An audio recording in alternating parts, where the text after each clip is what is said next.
Մի փոքր յուրահատուկ կիրակի է այս կիրակին այն իմաստով, որ Տիրոջ նախախնամությամբ չենք ծրագրել այս կիրակին, բայց այդպես ստացվեց, որ պետք է խոսենք, ընթերցենք այս ամբիոնից մեր եկեղեցու վարդապետությունը։ Ինչերի ենք մենք հավատում կամ ինչի ենք մենք հավատում։ Արդյոք մեր հավատը հիմք ունի թե ոչ, արդյոք այն հիմնված է Սուրբ Գրքի վրա, թե ոչ։ Որքան ենք վստահ, որ մենք ճիշտ ենք հավատում,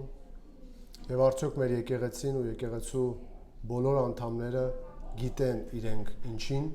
եւ ինչու են հավատում։ Պետք է այսօր ընթերցենք մեր եկեղեցու վարդապետությունը եւ ովքեր որ տեղյակ չեն, թե եկեղեցին որ հարցի վերաբերյալ ինչ դիրքորոշում ունի, ինչպես է հավատում, սա հրաշալի առիթ է իմանալու եւ լավ սկիզբ, որպեսզի յուրաքանչյուրս լծվենք կամ շարունակենք այն գործը, որ պետք է յուրաքանչյուրս լավ իմանանք վարդապետություն։ Սա այն է, որով որ մենք ամուր ենք մնում երկրի վրա։ Սա այն է, որի համար եկեղեցին պայքարում է սուտ ուսուցումների դեմ, որով որ պաշտպանում է Աստծո հոտը գայլերից։ Պատկերացրեք մի տուն, որը շատ գեղեցիկ է, լավ կահավորված, գեղեցիկ արտաքինով, բայց ունի թույլ հիմք։ Քանի դեռ եղանակը հանգիստ է, գուցե ոչ ոք չնկատի իրական խնդիրը։ Բայց երբ գալիս է փոթորիկը, հենց այդ ժամանակ է պարզվում, թե ինչի վրա է կանգնած այդ տունը։ Նույնը կարելի է ասել նաև եկեղեցու մասին։ Եկեղեցու ուժը միայն նրա անդամների թվի, ծրագրերի, ծառայությունների կամ նույնիսկ ակտիվության մեջ չէ։ Ամենակարևոր հարցն այն է, ինչի վրա է կանգնած այդ եկեղեցին։ Որովհետև եկեղեցին կարող է շատ բան անել, բայց եթե սխալ բաների է հավատում, նրա ծառայությունը սխալ ուղղությամբ է գնալու։ Ոստի այսօր մենք պետք է ընթերցենք Սուրբ գրային այն ճշմարտությունները հիմնարար, որոնք հայտնված են մեզ Աստծո խոսքում, որոնցից եկեղեցին պետք է կառչի, պետք է լավ սովորի, պետք է ըմբռնի լավ, իրենը դարձնի, այնքան, որ իր բերանը չփակվի։ Նա կարողանա խոսել, կարողանա պաշտպանել այդ ճշմարտությունը։ Եթե վաղը որևէ մեկը հարցնի քեզ, ինչու ես դու հենց այսպես հավատում այս հարցին, դու կարող ես պատասխանդ հիմնավորել Սուրբ Գրքով։ Հիշեք, Սուրբ Գիրքն է հավատի եւ գործելակերպի միակ անսխալ չափանիշը։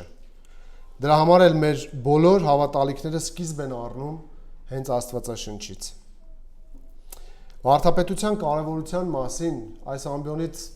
երևի բացառություն չի լինի, որ ասեմ ամեն կիրակի է հնչում, այս կամ այն կերպով։ Եվ Սուրբ Գրքում մի կենտրոնական համար կա, որը գուցե անգիր գիտեք։ Տեսեք ինչ է ասում այս մասին Պողոս առաքյալը 1 Տիմոթեոս 3:15 համարում։ Իսկ եթե ուշանամ, որպեսզի իմանաս, Տիմոթեոս, թե ինչպես պետք է վարվել Աստծո տան մեջ, որը կենդանի Աստծո եկեղեցին է, սյունը եւ հաստատությունը ճշմարտության։ Եվ այս վարդապետությունը կրողը,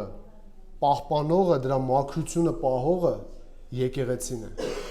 Նա սյունն է, շատ պատկերավոր կերպով է այստեղ Պողոս առաքյալն ասում, որ Եփեսոսում կար Արտեմիսի տաճարը, որը 120 մարմարե սյուների վրա էր կանգնած եւ այդ ժամանակ ովքեր տեսնում էին դա, լավ հասկանում էին սյուներն ինչ դեր ունեն։ Եվ ասում է, որ եկեղեցին սյունն է ճշմարտության, այն կրողն է, պահողն է։ Դա նշանակում է, որ նա պետք է այնքան լավ իմանա դա, որ կարողանա այդ մեծ ծանրությունը պահել երկրի վրա, փոխանցել սերնդե սերունդ այդ ճշմարտությունը։ Դրա համար է Պողոս առաքյալը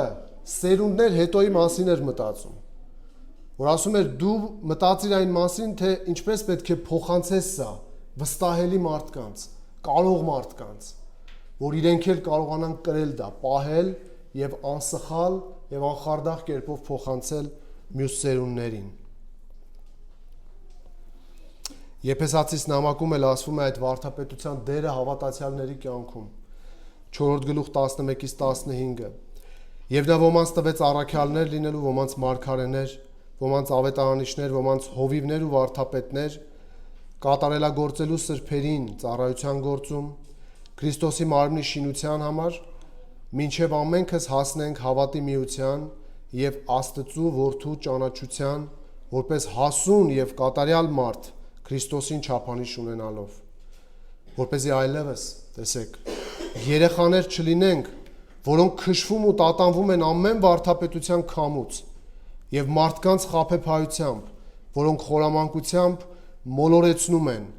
այլ սիրո մեջ ճշմարիտ լինելով ամեն բանով աճենք դեպի նա, որ գլուխն է, դեպի Քրիստոսը։ Մտածեք, քանի անգամ եք սուտ ուսուցում հանդիմանել։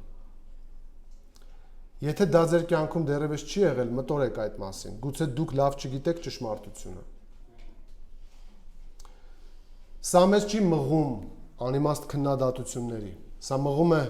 նրան, որ մենք լավ իմանանք ճշմարտությունը եւ պաշտպանենք եւ մեզ լսողներին։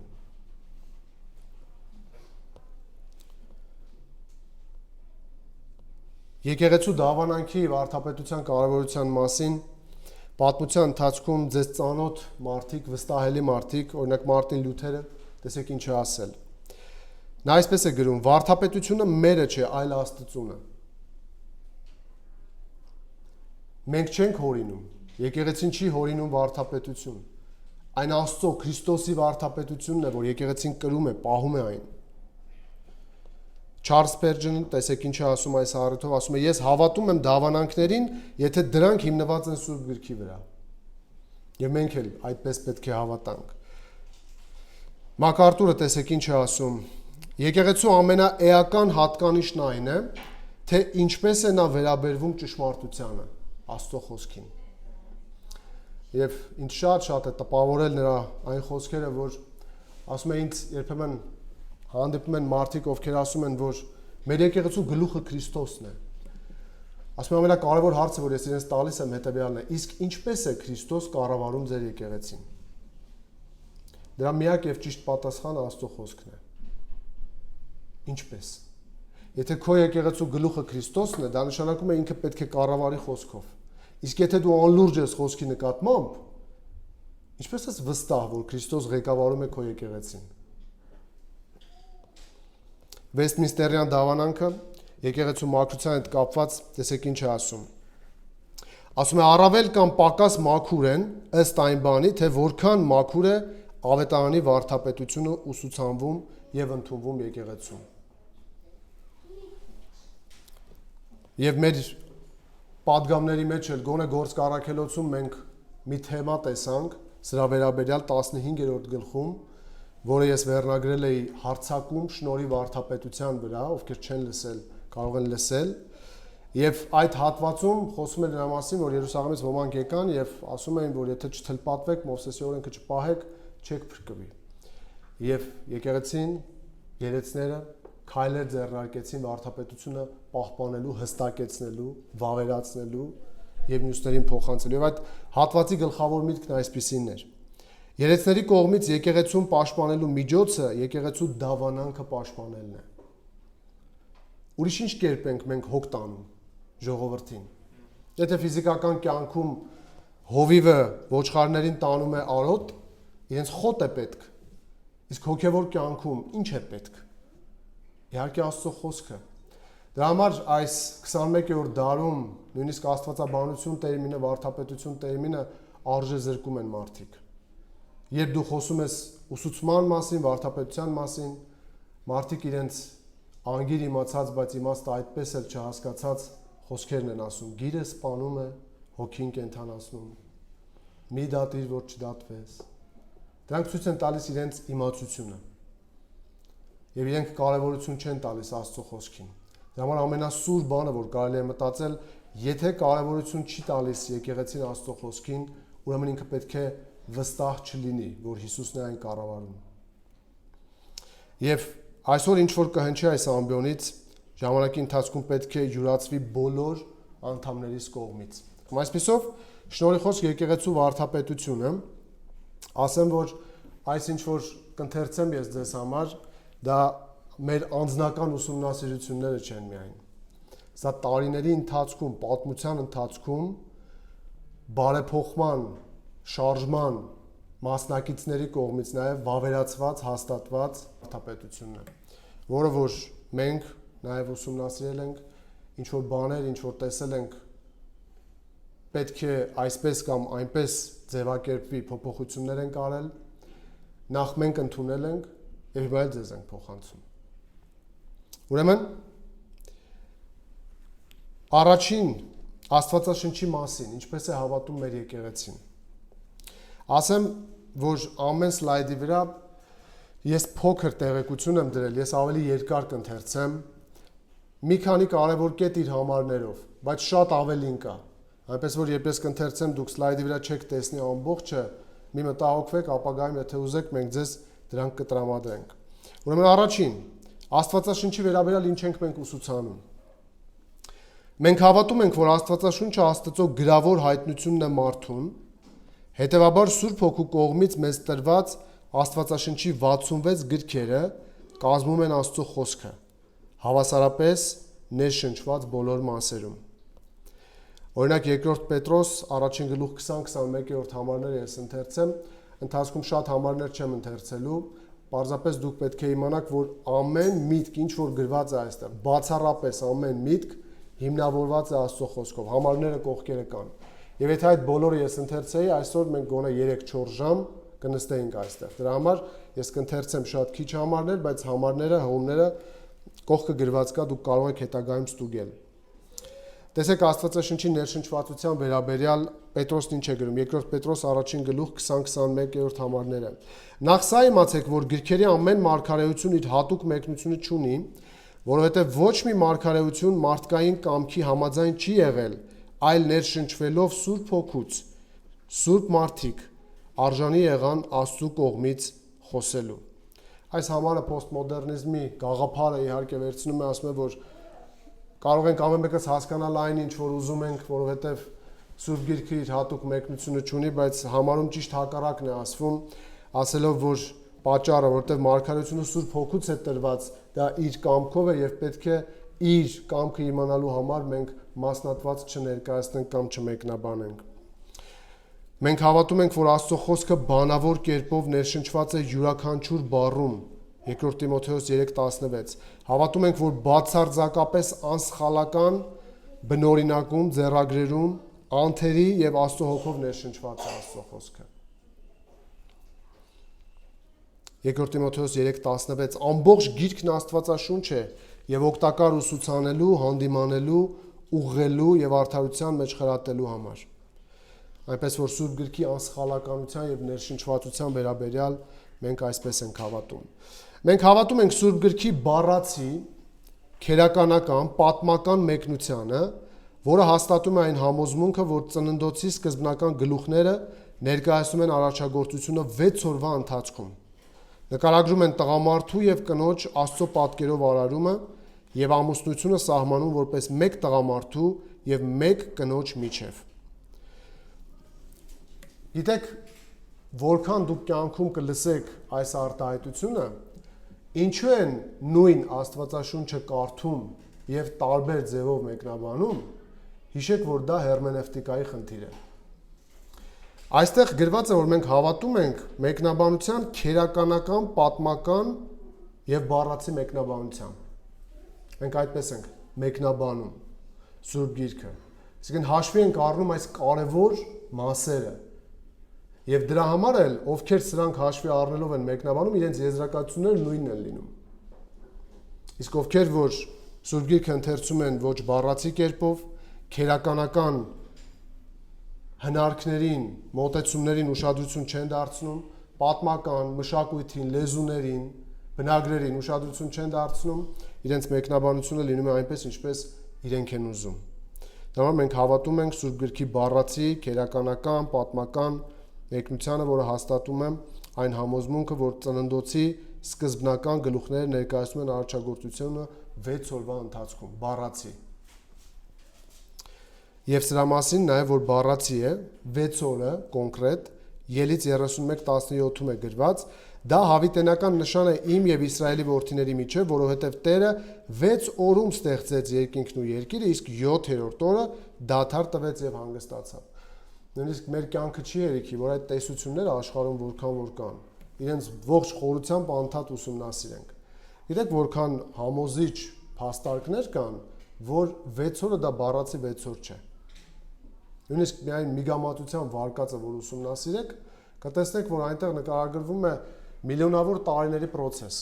ինչպես է ստեղծվել։ Տրամաբանական եղանակով քիմիական, ֆիզիկական երևույթները ցույց են տալիս, ինչպես պետք է մեկը մյուսի վրա ազդեր, որպեսզի ձևավորվեր այս կամ այն կամ ածուխը, հենց ածուխի վրա են օրինակը բերում։ Բայց Սուրբ Գիրքը մեզ ասում է 6 օրում։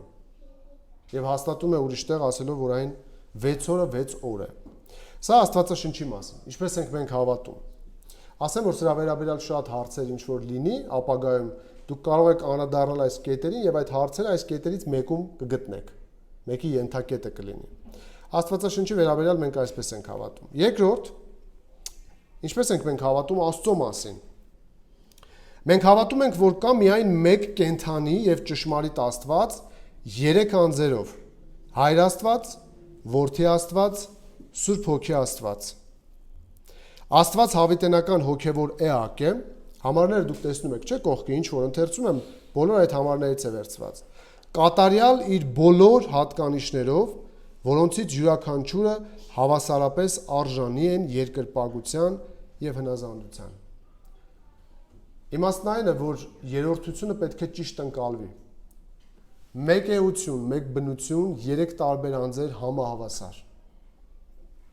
Մենք հավատում ենք այդպես։ Հոր մասին ինչպես ենք հավատում։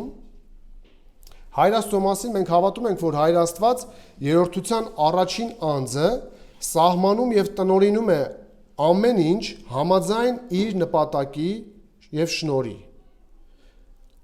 Նա է բոլոր բաների արարիչը, որպես տիեզերքի միակ բացարձակ եւ ամենակարող տիրակալը, նա ինքնիշխան է արարչագործության, նախախնամության եւ փրկագնման մեջ։ Նաև հայրությունը նրա ներկայացվում է եւ որպես երրորդության մեջ իր ինքնությամբ եւ մարդկության հետ իր ունեցած հարաբերությամբ։ Այսինքն նա արարիչն է ողջ մարդկության, բայց նա հոգևոր հայր է միայն հավատացյալների համար։ Նույնը Պողոսը գործք առաքելոցում աթենացիներին քարոզելիս է ասում, որ մի արյունից մեզ ծնեց, մենք բոլորս նրա զարմն ենք։ Այսինքն այն իմաստով, որ մենք ծնունդ ենք առել նրանից, ընդհանրապես մարդկությունը բոլորինն է, բայց հոգևոր իմաստով միայն հավատացյալներին է։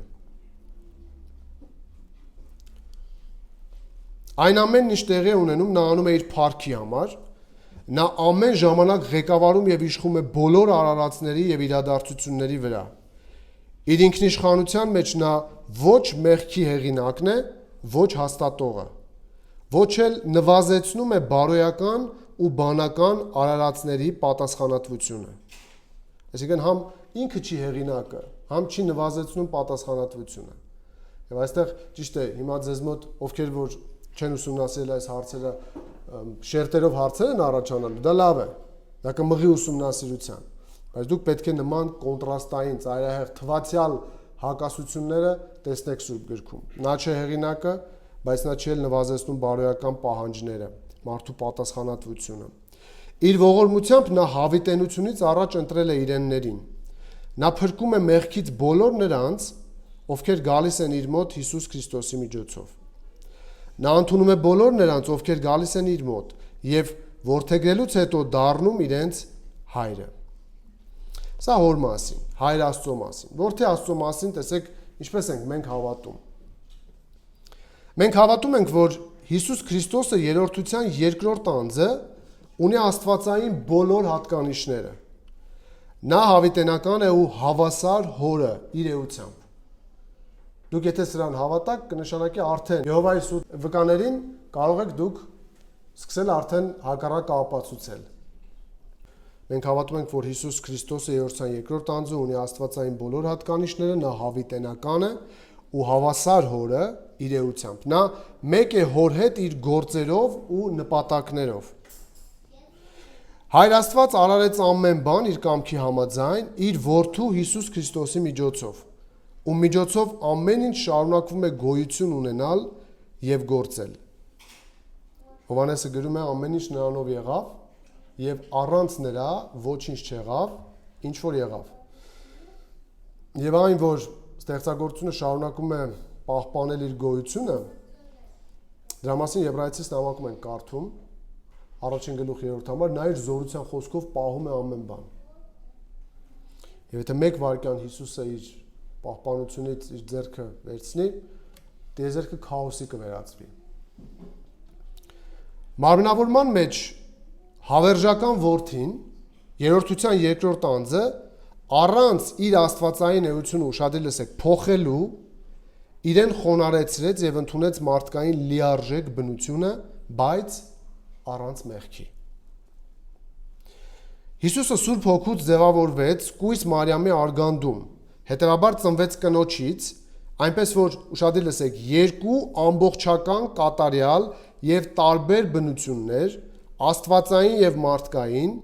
միավորվել են մեկ անձի մեջ, առանց փոփոխության կամ բաժանման։ Դրա համար այս մասին խոսելիս միշտ հիշեք, որ պետք է չասեք 50% մարդ էր, 50% Աստված, 100% էր, երկուսն էլ։ Այնպես որ երկու ամբողջական կատարյալ եւ տարբեր բնություններ, աստվածային եւ մարդկային, միավորվել են մեկ անձի մեջ առանց փոփոխության կամ բաժանման։ Ուստի նա լիարժեք Աստված է եւ լիարժեք մարդ, բայց մեկ Քրիստոս, միակ միջնորդը Աստծո եւ մարդու միջև։ Իր մարմնավորման ժամանակ Քրիստոսը լիովին տիրապետում էր իր աստվածային էությանը, հատկանիշներին եւ իրավասություններին։ Այնուամենայնիվ իր ճնշված իրավիճակներում նա միշտ չէ որ լիովին արտահայտում էր իր մեծության փառքը, թաքցնելով դրանք իր իրական մարդկային վարակույրի ետևում։ Իր մարդկային էության համաձայն նա գործում է հնազանդվելով հորը։ Երբեմն ասում են Հիսուսը Աստված չէ, որովհետև հոր կամքն է անում, բայց նույն Հիսուսն ուրիշտեղ ասում են նույնն ենք, չէ՞, ես ու հայրը մեկ ենք։ Այստեղ էլ ասում է հոր կամքն է նա անում, գործում է հնազանդվելով հորը։ Մինչդեռ ըստ իր աստվածային էության նա գործում է իր իշխանությունով եւ զորությամբ որպես հավերժական որդի։ Տեր Հիսուս Քրիստոսը կատարեց մեր փրկագնումը իր արյան հեղման եւ խաչի վրա զոհաբերական մահվան միջոցով։ Եվ նրա մահը, ուշադրի լսեք, կամավոր էր, փոխարինող, քավիչ եւ փրկագնող։ Մեր Տեր Հիսուս Քրիստոսի մահվան արդյունավետության հիման վրա հավատացյալ մեղավորը ազատվում է պատժից։ Հիմքը հիշեցիք ինչի հիման վրա։ Մահվան արդյունավետության հիման վրա։ Ազատվում է պատժից, զորությունից եւ մեղքի զորությունից եւ մի օր մեղքի ներկայությունից նաեւ կազատվի։ Եվ որպեսզի նա հայտարարվի արդար, ունենա հավիտենական կյանք եւ որդեգրվի Աստծո ընտանիքին։ Այսինքն Քրիստոսի մահվան արդյունքները վայելում է մեղավորը եւ ազատվում է մեղքից, պատժից, մեղքի զորությունից երկրի վրա եւ ապագայում էլ մեղքի ներկայությունից, երբ որ երկրում ենք։ Մեր արդարացումը հաստատվում է նրա բառացի ֆիզիկական մեռելներից հարությամբ։ Եվ որ նա այժմ համբարձվել է հոր աջ կողմը, որտեղ նա այժմ միջնորդ է որպես մեր փաստաբան եւ մեծ քահանայապետ։ Գերեզմանից Հիսուս Քրիստոսի հարության ժամանակ Աստված հայտարարեց իր որդու աստվածությունը եւ ապացուցեց, որ Աստված ընդունել է խաչի վրա Քրիստոսի քավիչ աշխատանքը։ Հիշում եք առաքյալն ասում է նա մեռավ մեր մեղքերի համար եւ հարություն առավ մեզ արդարացնելու համար։ Նրա հարությունը ապացուցում էր, որ հայրը ընդունել է այդ զոհաբերությունը։ Եվ մենք ընդունում ենք հենց այսպես բառացի, որ նա մարմնով հարություն է առել մեռելներից։ Եվ դա ապացույցն է, երաշխիքն է հավատացյալներիս համար մեր ապագա հարության, որ մենք նույնպես հարություն ենք առնելու։ Դրա համար Կորինթացիս նամակում 15-րդ գլխում Պողոս առաքյալը եւ հարության մասին խոսում է, այնտեղ նշում է, որ Հիսուսի հարությունը եզակի էր ոչ միայն նրանով, որ նա մեռելներից հարություն առավ, այլ նա միակն էր, ով հարություն առավ նոր մարմնով։ անապականացու մարմնով, այն մարմնով, որը մեզ է սպասվում։ Նա երախայրին է, առաջին պտուղն է, եւ մենք ունենք, տեսնում ենք եւ հավատում ենք։ Հիսուս Քրիստոսը կվերադառնա ընդունելու եկեղեցին, որն իր մարմինն է, հափշտակության ժամանակ, եւ երբ վերադառնա իր եկեղեցու հետ փառքով, կհաստատի իր հազարամյա թագավորությունը երկրի վրա։ Տեր Հիսուս Քրիստոսը նա է, ում միջոցով Աստված դատելու է ողջ մարդկությանը։ Հավատացյալներին, սա վարձատրության մասին, իրենց գործերի, երկրի վրա եղող կենդանի բնակիչներին, նրա փառավոր վերադարձի ժամանակ, անհավատ մահացածներին, սպիտակ գահի մոտ։ Եվ այս դատաստանները ամեն համարը կա, դուք կարող եք ուսումնասիրել հետո։ Թեպետ դուք եթե չուսումնասիրեք էլ, մենք ամեն բան անելու ենք, որ ուսումնասիրեք։ Բոլորը։ Նա է մարմնի եւ եկեղեցու գլուխը եւ գալիք տիեզերական թագավորը, ով կթագավորի Դավթի գահին։ Նա է բոլորի վերջնական դատավորը, ովքեր չեն ընդունում նրան որպես Տեր եւ Փրկիչ։ Դավթի գահի մասին ուսուցումները, որ կարդաք, ուսումնասիրեք, դուք կտեսնեք մենք որ դեպքերին ենք վերաբերվում Աստծո խոստման մեջ բառացի ընկալում կա, տարածքային խոստում, որ դեպքում ոչ։ Որովհետև եթե այդ տարածքային խոստումները հենց այդպես էլ չհասկանանք, որը դեռևս չի իրականացել, ապագայում վերադարձի եւ հազարամյա իմաստ չի լինի։ Դրա համար Դավթի գահին դեռևս պետք է նստի Քրիստոսը։ Հոգևոր իմաստով, այո, զբաղված է այդ գահը Հավիտյանից Հավիտենից, բայց կա խոստում, որը նաև ֆիզիկական ժամանակի մեջ տարածքային իմաստով պետք է իրականանա։ Ուրեմն որդի Աստծո մասին մենք այսպես ենք հավատում, եւ հիմա Սուրբ Հոգի Աստծո մասին, տեսեք ինչպես է մեր եկեղեցին հավատում։ Սուրբ Հոգի Աստծո մասին, տեսեք, մենք հավատում ենք, որ Սուրբ Հոգին Աստվածային անձ է,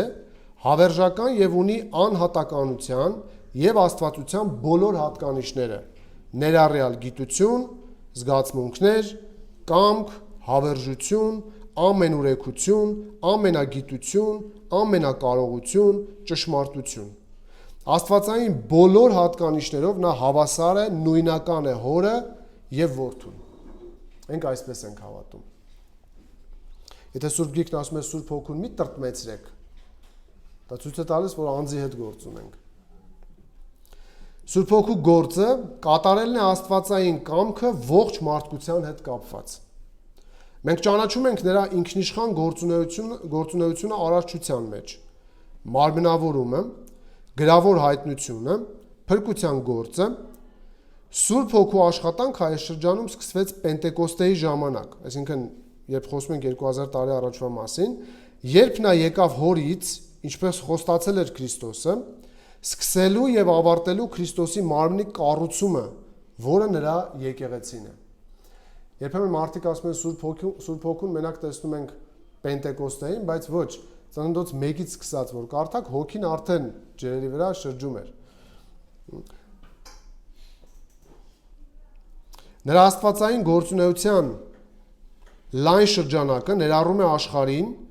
մեղքի, արդարության եւ դատաստանի համար հանդիմանելը։ Փառաբանելով Տեր Հիսուս Քրիստոսին եւ հավատացյալներին, դարձնելով Քրիստոսի պատկերին նմանակից։ Սա Սուրբ Հոգու գործառույթներն են։ Իսկ այս կետը առավել եւս մեր օրերում շատ հիշեք, որ Սուրբ Հոգին եկել է նաեւ Քրիստոսին փառավորելու։ Եվ ինչպես Օտար կրակ գրքում է գրում Մակարտուրն, ասում եմ, եթե միտեղ առաջին պլանում, այսպես ասած, երևում է միայն Սուրբ Հոգին, բայց ոչ Քրիստոս, ուրեմն այդտեղ գուցե լավ չեն ընկալել Սուրբ Հոգու գործառույթը,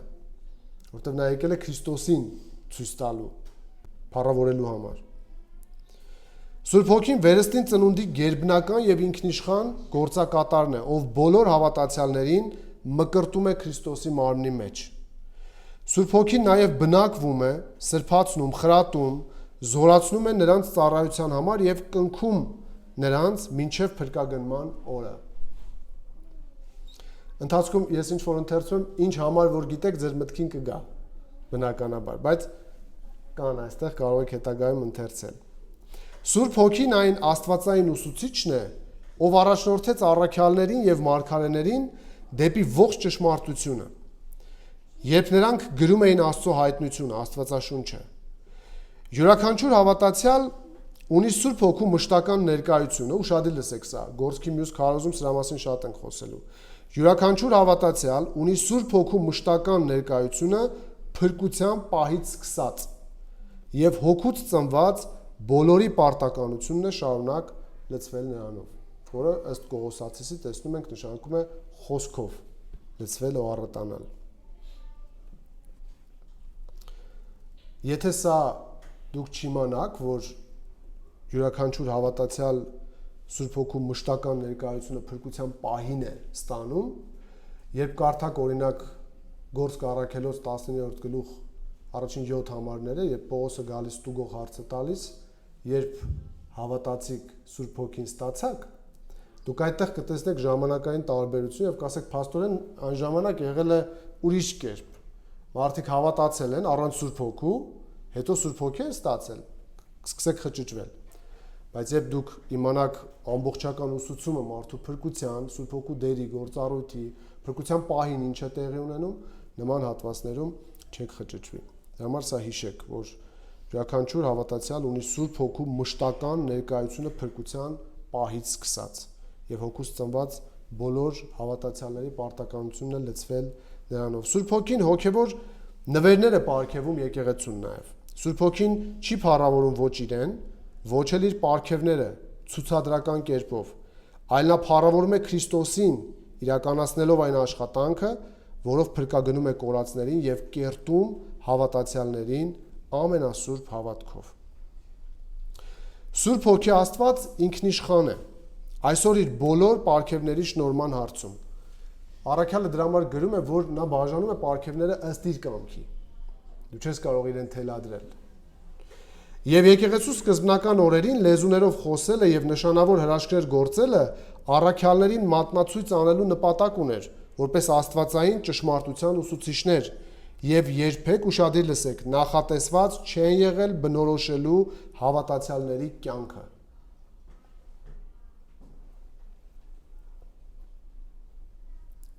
Այսինքն ինչը որ տրվեց առաքելական շրջանում, բաներ կար այն ժամանակ էլ կամ ընթացքում էլ ավարտվեց եւ այլևս մենք չենք տեսնում, որ դա, ինչպես աստվածաբանության լեզվով են ասում, նորմատիվ էր բոլոր ժամանակների համար։ Ահա այսպես ենք մենք հավատում երրորդությանը, Հոր եւ Որդու եւ Սուրբ Հոգու մասին, այսպես ենք ուսուցանում։ Հիմա մարդու մասին, ինչպես ենք մենք հավատում եւ ինչ ենք ուսուցանում։ Մարդու մասին տեսեք ինչ ենք սովորեցնում։ Մենք հավատում ենք, որ մարդը անմիջականորեն եւ անմիջապես ստեղծվել է Աստծո կողմից իր պատկերով եւ նմանությամբ։ Մարդը ստեղծվել է մեղքից զերծ, բանականությամբ, կամքով, ինքնորոշմամբ եւ Աստծո առաջ բարոյական պատասխանատվությամբ։ Մարդը ստեղծվել է Աստծո կողմից որպես արական եւ իքական սեռ, անկախ 21-րդ դարի նկրտումներին, հստակորեն սահմանված յուրաքանչյուր անհատի համար։ Երկուսի միջև խառնաշփոթությունը նրա համար Աստծո համար գարշելի է։ Աստված ստեղծեց մարդուն իրեն փառաբանելու համար, որպեսզի նա վայելեր Աստծո ընկերակցությունը, իր կյանքն ապրեր Աստծո կամքով եւ դրանով իրագործեր Աստծո նպատակը մարդու համար աշխարհում։ Այնպես որ ինչ թեզեր էլ որ դուք լսեք կյանքում կամ մարդիկ գան համոզեն ասելով, որ համասեռամոլությունը հիվանդություն է եւ այլն, պետք է ընդունել, այս անել, այն անել, դուք պետք է հիշեք, որ Աստված ի սկզբանե ստեղծել է երկու սեռ, երեքը չի եղել եւ բոլոր տեսակի խառնաշփոթությունները գարշանք են Տիրոջ համար։ Հրաշալի առդ կլինի նմաններին ավետարանել։ Ասել, որ եթե դարձի գան, իրենք էլ կփրկվեն։ Հիշում եք Կորինթացիս նամակում Պողոս ասում է ձեզանից շատերը կամ ոմանք այդպիսին են եւ թվարկում է նաեւ նրանց ցանկի մեջ։ Աստծո հայտնված կամքի եւ Աստծո խոսքի նկատմամբ Ադամի անհնազանդության մեղքով մարդը կորցրեց իր անմեղությունը, կրեց հոգեվոր եւ ֆիզիկական մահվան պատիժը, ենթարկվեց Աստծո բարկությանը եւ դարձավ ապականված եւ բացարձակապես, բառն ուշադիր եղեք, բացարձակապես անկարող ընտրելու կամ անելու այն, ինչ Աստծուն ընդունելի է։ Այս կետը ընդունելը ձեզ կօգնի, եթե ասում ենք 5 կետերի մասին, թուլիպի մասին, մնացածը հասկանալու եւ եւ միացնելու սրան առաջինին։ Եթե դուք մարդու ապականությանը չվերաբերվեք որպես բացարձակ ապականություն, ամբողջական ապականություն, եթե դուք թողեք ապականության մեջ նույնիսկ 0.0001%, որ մարդը կարող էր Աստծուն խնդրել, որ իրեն վերստին ծնունդ տա, ուրեմն դուք չեք հավատում ապականությանը այնպես, ինչպես Սուրբ Գիրքն է ներկայացնում։ Առավելևս, եթե ծննդոց 6-ում դուք նայեք, հենց այդ սիրտ բառը, որ եբրայերենում լեբն է, հունարենում կարդիան, կտեսնեք, որ ներկայացնում է մարդու ողջ ներաշխարհը, ինչ որ այստեղ նշվեց։ Մարդու կամք, որոշումներ, զգացմունքներ, եւ Եփեսացիս 2-ն է կարծեմ ոչ երկիմաստ, ասում է, որ դուք մեռած էիք։ Չի ասում վիրավորված էիք, չի ասում մի փոքր ունեիք կարողություն, հիվանդացել էիք, ոչ, դուք մեռած էիք։ Եվ պետք է սա ընդունել։ Միջայլոց ապագայում, երբ սա ուսումնասիրեք, այստեղ դուք ուսումնասիրեք նաև Ադամի անմեղության եւ Քրիստոսի արդարության տարբերությունը, որ այդտեղ դուք պրոգրեսիվ աճ կտեսնեք։ Այսինքն Աստված Քրիստոսով մեզ չվերադարձրեց ադամական վիճակին։ Դա չեզոք անմեղությունն էր, ինչ որ Ադամը ուներ, բայց Քրիստոսի արդարությունն ավելին է, քան չեզոք անմեղությունը, որտեղ եթե չեզոք անմեղությունը կարող էր մեղ գործել, Քրիստոսի արդարությունը այլևս ոչ։ Չունենալով վերականգնողական ուժ, սա անկում ապրած մարդու մասին է, որը նրան հնարավորություն կտար վերականգնվելու, մարդը անհույս կորած է։ Այսպիսով մարդու փրկությունն ամբողջությամբ Աստծո շնորհով է, մեր Տեր Հիսուս Քրիստոսի քավիչ գործի միջոցով։ Այսպես եք հավատում, սիրելիներ։ Հարկ Տիրոջը։ Քանի որ բոլոր մարդիկ Ադամի մեջ էին, Ադամի մեղքով ապականված բնույթը փոխանցվեց բոլոր մարդկանց բացառությամբ մեկի։ Ով էր։ Հիսուս Քրիստոսը։ Այսպիսով բոլոր մարդիկ մեղավոր են բնությամբ, ընտրությամբ եւ աստվածային հայտարարությամբ։ Ընտրությամբ ասելով իրենք իրենց հերթինել են մեղ գործում, ինչպես Հռոմեացիսն է ասում։ Եվ աստվածային հայտարարությամբ։ Ահա թե մենք ինչ ենք սովորեցնում մարդու մասին։ Ուրիշ խոսքով անտրապոլոգիան մեր այսպիսինն է։ Հաջորդիվ փրկության մասին ինչ ենք սովորեցնում։ Փրկության մասին մենք հավատում ենք, որ փրկությունն ամբողջությամբ Աստծուց է շնորհքի միջոցով Հիսուս Քրիստոսի փրկագնման, նրա թափած արյան հիման վրա եւ ոչ թե մարդկային արժանինքների կամ գործերի հիման վրա։ Այստեղ կարևոր բառը ամբողջությունն է, ամբողջությամբ, որ այդտեղ մարդկային որևէ գործ հանկարծ չխցկվի, ներողություն բառես համար։ Թեպետ հայերեն է խցկվելը, չէ՞։ Հա, չխցկվի։ Որովհետև եթե խցկվի, սիրելիներ, մեր աստվածաբանության մեջ մենք կկարողանանք պարծենալ, բայց ոչ թե Քրիստոսով, ոչ թե շնորհքով, այլ մեզնով։ Դրա համար, որպեսզի մարդը չունենա պարծանք, պետք է շնորհքը ընկալվի որպես ամբողջություն։ Փրկության մասին մեր դիրքորոշումը, մեր հավատը այսպիսինն է։ Տեսեք, վերստին ծնունդի մասին ինչ ենք սովորեցնում։ Վերստին ծնունդի մասին մենք հավատում ենք, որ վերստին ծնունդը Սուրբ Հոգու գերբնական աշխատանքն է։ Այն ակնթարթային է եւ կատարվում է բացառապես Սուրբ Հոգու զորությամբ, Աստծո խոսքի միջոցով։ Երբ ապաշխարող մեղավորը, ինչպես Սուրբ Հոգին է հնարավորություն տալիս, հավատքով արձագանքում է փրկության աստվածային նախախնամությանը։ Օրինակ Հովանեսը Ավետարանի առաջին գլուխ 13-րդ համարում ասում է, որ ոչ մարմնի կամքից, ոչ արյունից, այլ Աստծուց ծնվեցին։ Հակոբոս օրինակ առաջին գլուխ 18-ում մի դետալ է ավելացնում, ասում է նա մեզ վերստին ծնեց իր կամքով, խոսքի միջոցով։ Եվ երբ որ միացնում ենք իրար ուսուցումը, մենք տեսնում ենք, որ Ավետարանը միջոց է Աստծո համար, որպեսզի մարդուն վերստին ծնունդա, բայց քանի որ մենք հիմա չենք ուսումնասիրելու, ասեմ, որ երբ դուք կարդաք աստվածաբանական գրքեր, որոնք որ ներկայացնում են վերստին ծնունդ եւ հետո հավատ, ապաշխարություն, աստվածաբանների նպատակը ժամանակագրությունը ներկայացնել չէ, այդ տրամաբանությունը։ Պարզապես այն վերածվում է ժամանակի միավորի, որ մարդը կարողանա հասկանալ տրամաբանությունը, որ եթե չկա վերստին ծնունդ, ուրեմն չկա հիմք դարձի գալու համար։ Որտեղ սա ակնթարթում է, ինչպես լսեցիք, կատարվում։ Սա մի ամբողջական փաթեթ է, որ Տերը մի ակնթարթում իրականացնում է։ Եվ որպեսզի տրամաբանությունը մենք հասկանանք, դրա համար մենք պետք է հիշենք, որ վերստին ծնունդը դա Աստծո կողմից նախաձեռնվող, քամու նման, ինչպես Նիկոդեմոսին էր բացատրում, այսինքն քամու նման անվերահսկելի, անկառավարելի, անտեսանելի, անշոշափելի, դու չգիտես երբ կգա, որտեղից կգա, դու միայն կարող ես հետևանքներից հասկանալ։ Թե ինչ եղավ, թե այդ քամին ու վրա փչեց, հետևանքներից կարող ես հասկանալ։ Եվ եզրակացությունն այդտեղ կարևոր, որ Հիսուսն ասում է, այսպես են բոլոր նրանք, ովքեր Աստծո հոգուց են ծնվել։ Այսպես, ինչպես։ Քամու օրինակից էր խոսում։ Իսկ երբ մարդու կյանքում սա տեղի ունենում, սկսում է հետևանքները արդեն աստիճանաբար երևալ։ Եվ սա Աստծո աշխատանքն է, սա միակողմանի գործ է։ Այստեղ մարդը пассив դեր ունի։ Ես ուզում եմ մտնել բացատրությունների մեջ, բայց կզսպեմ ինձ։ Սա пассив դեր ունի։ Եվ նույնը վերստին ծնունդի մեջ пассив դեր ունի, արդարացման մեջ եւս, բայց երբ սրբագործման մասին խոսենք, նոր կտեսնենք մարդու պատասխանատվությունը կամ մասնակցությունը։ Իրական վերստին ծնունդը դրսևորվում է ապաշխարության արժանի պտուղներով, որոնք դրսևորվում են արդար վերաբերմունքով եւ վարքով։ Լավ գործերը վերստին ծնունդի պատշաճ ապացույցն ու պտուղն են հանդիսանում եւ կիրականանան այն չափով, որքան որ հավատացյալը ենթարկվի Սուրբ Հոգու հսկողությանն իր կյանքում, հավատարիմ կերպով հնազանդվելով Աստծո խոսքին։ Այս հնազանդությունը ստիպում է հավատացյալին ավելի ու ավելի համապատասխանել մեր Տեր Հիսուս Քրիստոսի պատկերին։ Նման համապատասխանությունը հավատացյալին հասցնում է փառավորման գագաթնակետին Քրիստոսի գալստյան ժամանակ։ Հիշում եք, որ Հովհաննեսն ասում է, երբ նրան տեսնենք, արդեն ամբողջությամբ նրան նման կլինենք, բայց քանի նրան չենք տեսնում, մեր սրբագործման աճը պրոգրեսիվ բնույթ ունի, աճում է, փառքի մի աստիճանից մյուսին ենք տեղափոխվում, որքան որ մենք հնազանդվում ենք Սուրբ Հոգուն։ Վերստին ծնունդի մասին մենք այս ենք սովորեցնում եւ այսպես։ Հիմա ամրագոտիները գցեք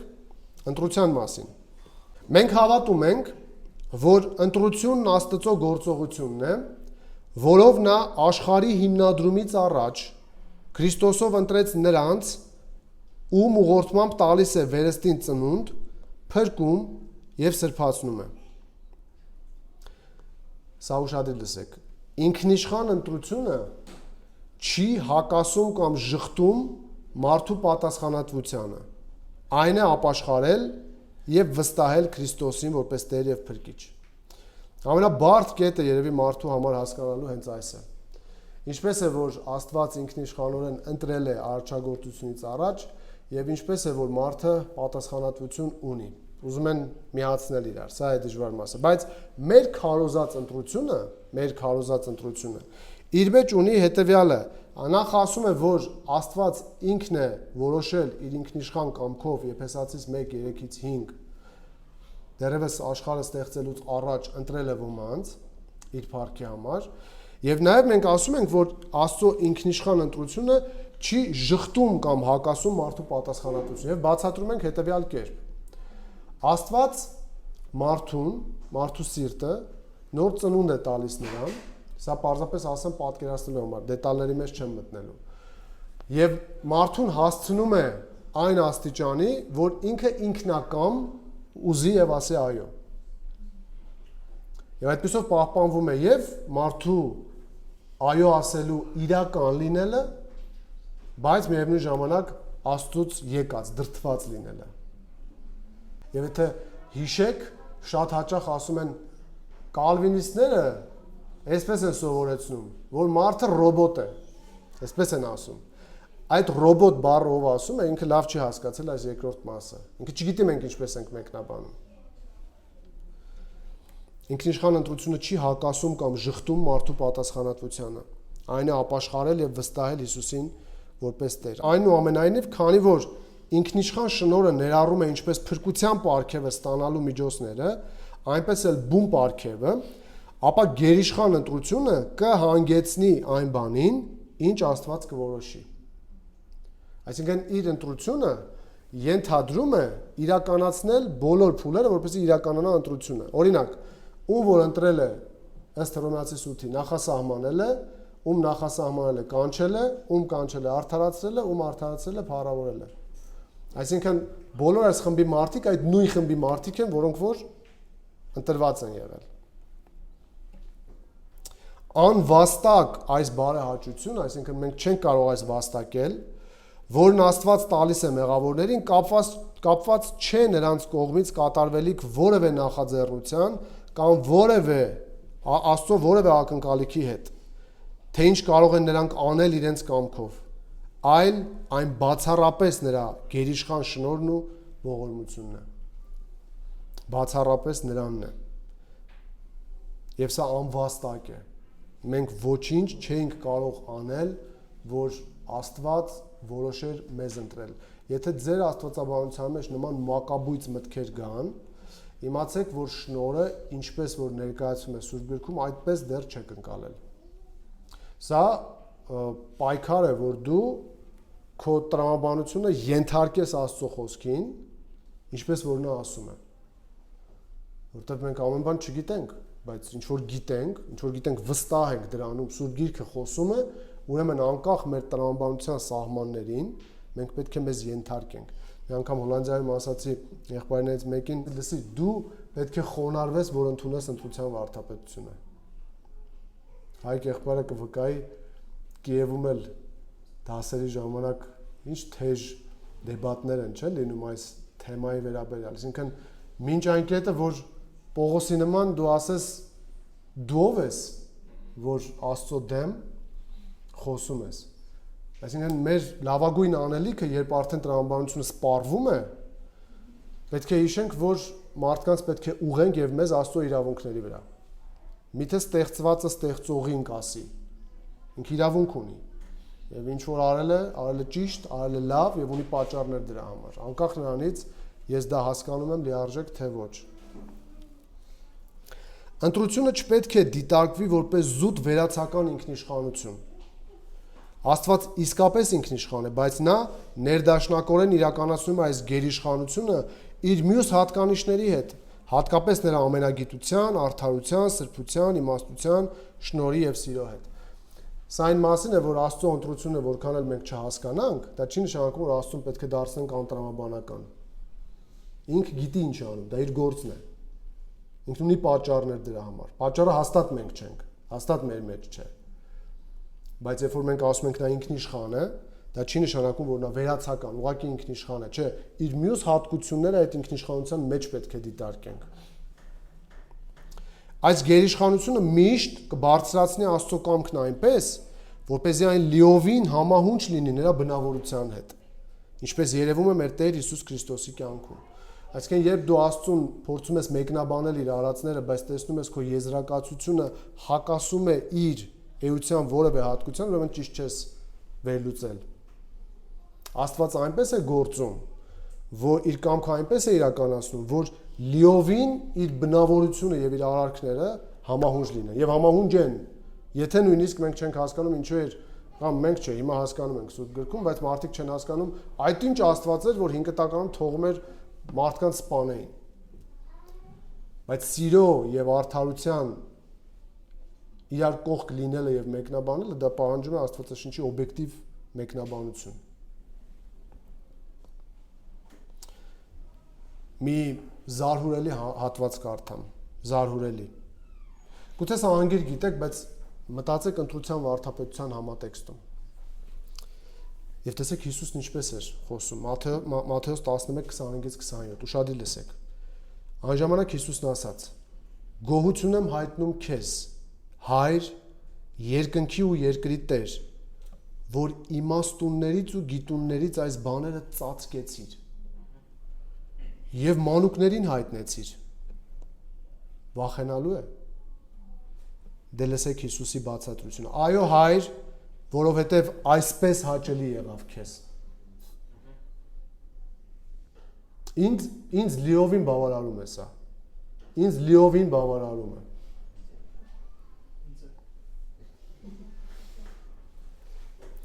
Շարունակություն լսեք։ Ամեն բան ինձ իմ հորից տրվեց, ոչ ոք որդուն չի ճանաչում բացի հորից, եւ ոչ ոք հորը չի ճանաչում բացի որդուց եւ նրանից, ում որդին կուզենա հայտնել։ Ոնց մեկնաբանենք սա։ Ուրիշ կերպ։ Ընտրության մասին մենք այսպես ենք հավատում եւ այսպես ենք ուսումնասիրում։ Հաջորդ արդարացման մասին։ Ինչպես է եկեղեցին հավատում, ինչպես է ուսուցանում։ Մենք հավատում ենք, որ Աստծո առաջ արդարացումը Աստծո գործողությունն է, որով նա արդար է համարում նրանց, ովքեր Քրիստոսի հանդեպ հավատքի միջոցով ապաշխարում են իրենց մեղքերից եւ խոստովանում նրան որպես գերիշխան Տեր։ Այս արդարությունը զատ է մարդու ցանկացած առաքինությունից կամ գործից եւ ներառում է մեր մեղքերի վերագրումը Քրիստոսին եւ Քրիստոսի արդարության վերագրումը մեզ։ Այսինքն, երբ մենք ասում ենք արդարանալ Աստծո մոտ, նախ առաջինը պետք է իմանանք, որ այս արդարությունը գործի հետ չի կապված, արդար գործ, որ մեկը մի գործ անում, ասում է արդար վարվեց։ Սա գործի մասին չէ։ Արդար ինչպիսին Քրիստոսն է, Աստված մեզ դարձնում է այդպիսին։ Եվ այդ ժամանակ մենք հայտարարվում ենք Աստծո կողմից արդար, եւ երկու բան է տեղի ունենում։ Առաջին, դա նշանակում է, որ մեր մեղքերը վերագրվում են Քրիստոսին, եւ Քրիստոսի արդարությունը վերագրվում է մեզ։ Բանալի բառը վերագրվելն է։ Վերագրվել։ Մի բան, որ քոնը չի։ Աբրահամը հավատաց Աստծուն եւ այն արդարություն համարվեց իրեն։ Համարվել նշանակում է, որ Աբրահամը արդար չէր, այն տրվեց իրեն։ Դա Քրիստոսինն է։ Այս միջոցով Աստված հնարավորություն է ունենում, տեսեք ինչ հետաքրքիր է, լինել արդար եւ արդարացնել նրան, ով հավատում է Հիսուսին։ Հռոմեացիս 3:26-ը։ Այսինքն ինչպես անենք, որ Աստված համ արդար լինի, համ արդարացնի մեղավորին, որովհետեւ մեղավորին դու չես կարող արդարացնել այնպես, որ դու մնաս արդար։ Բայց Աստված գտել է լուծումը։ Նա այնպես է արդարացնում մեղավորին, որ ինքը մնում է արդար եւ արդարացնում է նրան, ով հավատում է Քրիստոսին։ Այնպես որ իրավական լեզվով էլ դուք պետք է կարողանաք մարդուն բացատրել սա, առավելևս իրավաբաններին, ովքեր կասեն ցույց տուր ինձ, այդ որ դատարանում դու կարող ես մտնել մեղավորին այնպես արդարացնել, որ ինքը արդար լինի, եւ դու էլ մնաս արդար։ Բան չի լինում։ Բայց տես Աստծո մոտ դինում է, մարդու կողմից դա հնարավոր չէ, Աստծո կողմից հնարավոր է։ Արդարացման մասին մենք այսպես ենք հավատում եւ սովորեցնում։ Սրբացման մասին։ Սրբացում, մենք հավատում ենք, որ յուրաքանչյուր հավատացյալ սրբացվում է, այսինքն առանձնացվում Աստծո արդարացումով եւ հետեւաբար համարվում է սուրբ։ Այս սրբացումը դիրքային է եւ ակնթարթային եւ չպետք է շփոթել գործնական սրբացման ընթացքի հետ։ Դրա համար հայերենում մենք օգտագործում ենք սրբացում եւ սրբագործում։ Սրբացումը մենք երբ օգտագործում ենք, նկատի ունենք մարդու փոխված դիրքը Աստծո մոտ, կարգավիճակը փոխվեց։ Մեղավոր էր, դարձավ արդար, սրբացվեց։ Բայց երբ ասում ենք սրբագործում, մենք նկատի ունենք ընթացքը, որ քրիստոսանմանեցման մեջ սկսում է մարդ աճել։ Դա համար այս սրբացումը, որի մասին հիմա խոսում ենք, կապված է դիրքի հետ, ոչ թե նրա ներկայիս քայլերի կամ վիճակի հետ, երբ մարդը ընկնում եւ վեր է կենում։